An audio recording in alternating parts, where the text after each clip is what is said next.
All right. Hi, everyone, and welcome to our first video for this wonderful e-learning. I hope you're all healthy at home and, not sick and everything, and all ready to learn some more math. So let's see. I believe that last time we were still talking about the exponential function. So just a quick reminder. Our exponential function would look like f of x is equal to a times b to the power of x. And then I'm just going to switch colors here. We have two more parameters that we have been using, which is minus h and then plus k. So just a quick reminder of what every one of these would do. So we've got a, which is our stretch parameter. So it's going to make it grow faster or slower.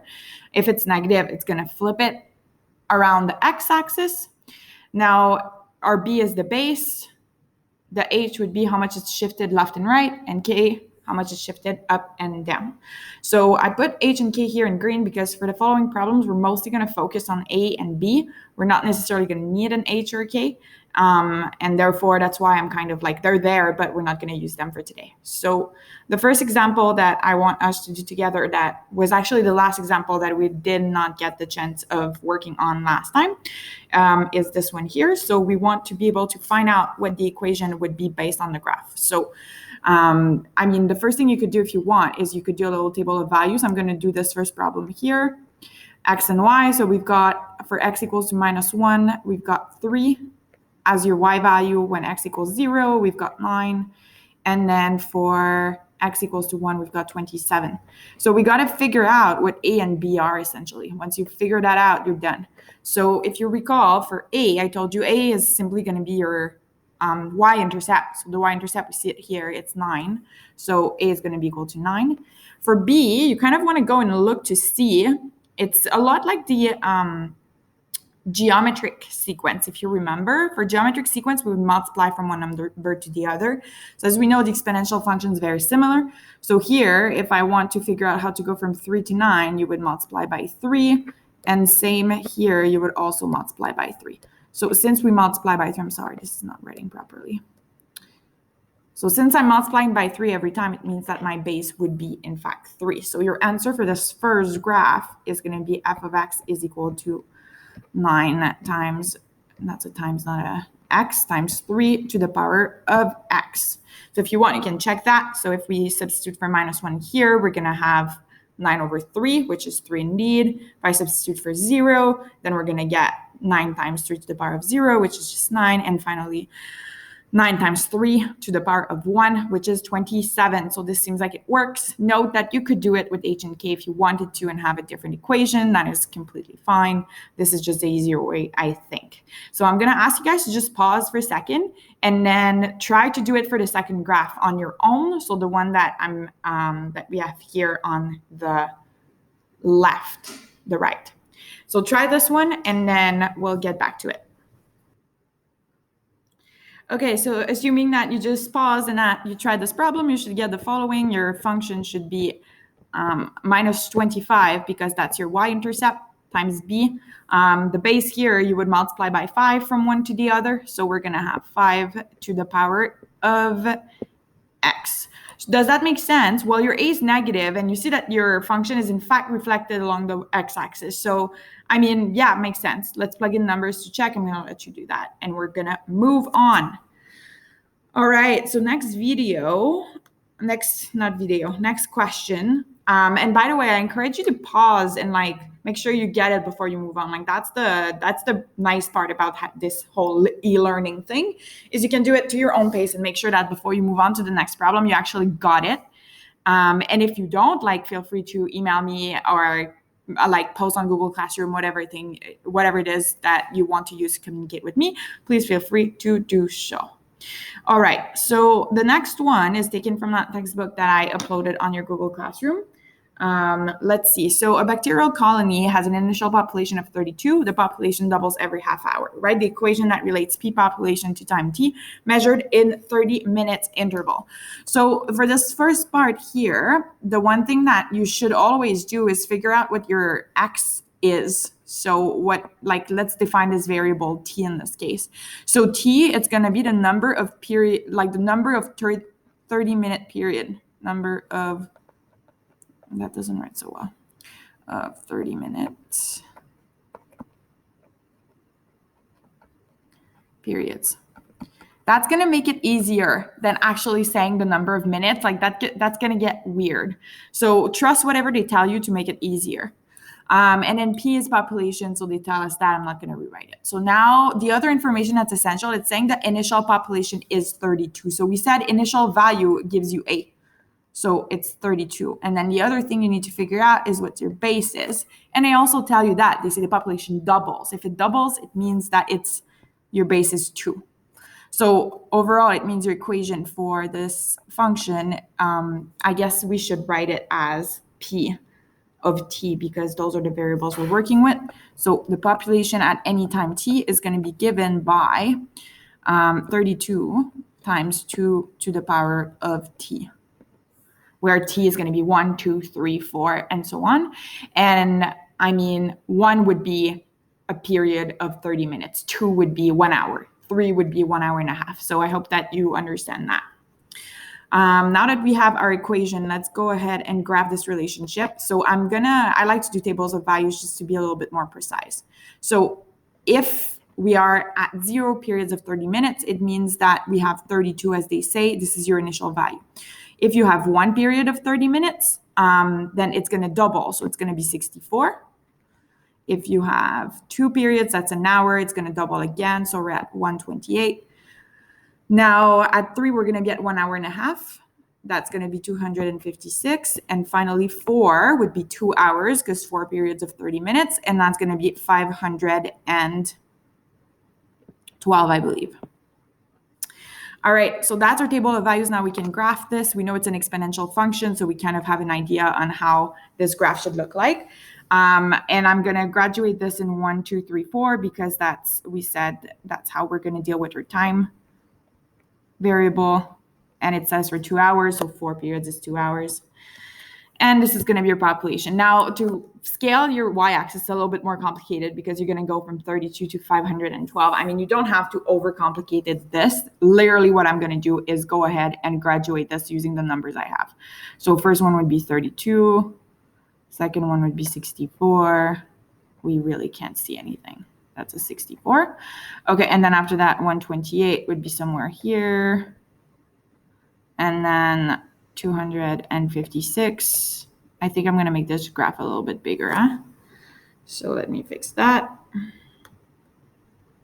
If they let me, of course. Not too bad.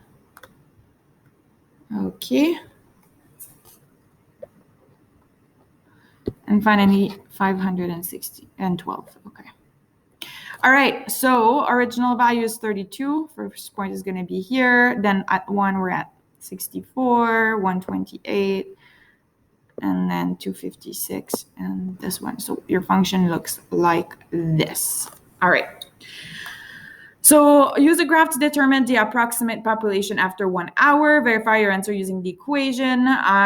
No, thank you.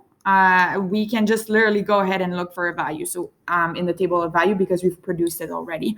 So if it's 1 hour, it means 2 periods of 30 minutes. So we're going to be looking at x equals to 2, meaning that our population is going to be equal to 128. Finally, determine the approximate population after 3.5 hours. So let's use the equation for that. So for 3.5 hours, so we literally have 3.5 periods. No, that's not what I mean at all.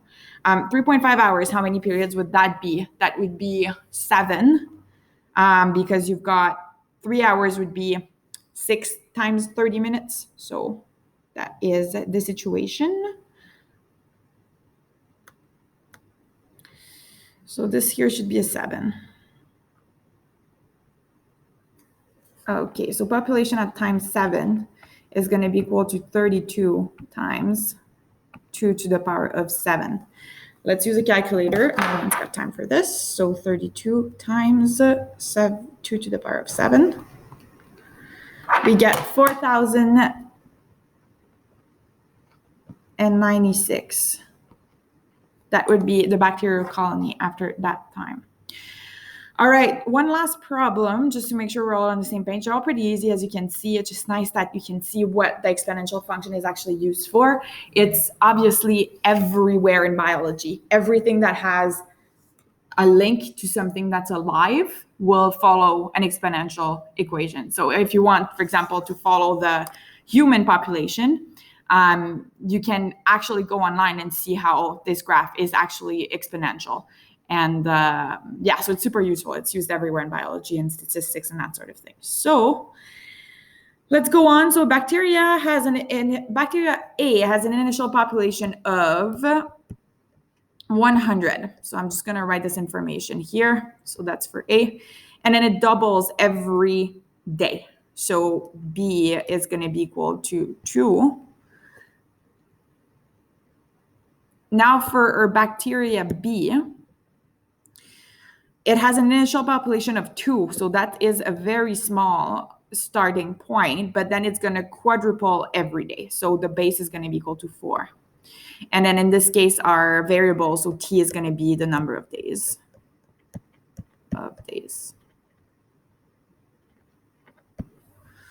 Okay, after how long will the population B exceed the population A? What will be the population at this point?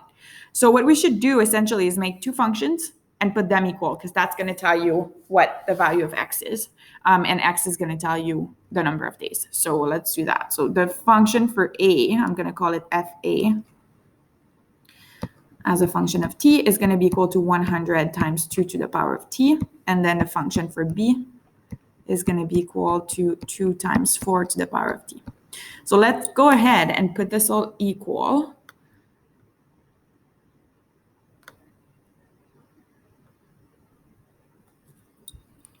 So we're going to have 100 times 2 to the power of T is equal to 2 times 4 to the power of T. You've seen things like that a million times, so that should not be too difficult. What we probably want to do here is put all our numbers on one side and then all of our exponential parts together also. So what I'm going to do, I'm going to divide the 2 on the left side. And then here I'm going to divide my 2 on this side. So we can obviously simplify this right side. You can decide how you want to do it.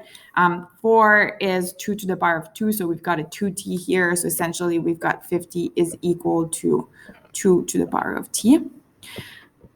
We cannot find an answer for this, as you probably know by now. So we're going to need to use a log. So if you recall, we said it's going to be log, then the base is the same. So in this case here, the base is 2. It means the base of the log is 2. And then of the argument, that is the thing on the other side, is going to be equal to t. This is not super useful. We could try to see what this is approximately. You can do that different ways. I'm just going to use my calculator. Like, I think we're old enough for this. So log base 2 of 50 is going to be 5.6 days approximately.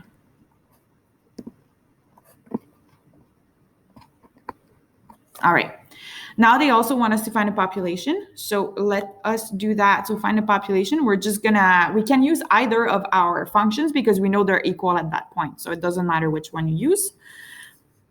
And yeah, so let's use the first one for no particular reason at 5.6. So we're going to have 100 times 2 to the power of, I mean, you can use the log if you want. That's probably better. Just like that. Because we know by the rules of logs that we're actually going to review quite soon that this is going to become just 50. So it's just going to be 100 times 50. And let's go down a little bit more.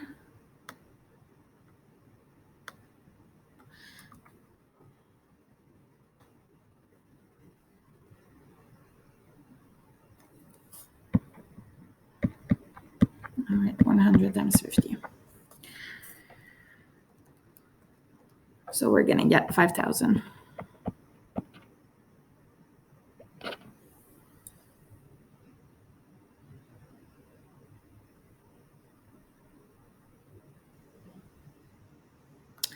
All right, so that's it for now. I'm going to give you some things to work on and to submit on Google Classroom just to make sure you all actually listen to this. And then that's going to be for classwork marks. So just go back to the document and look into what I want you to do. Have a good one.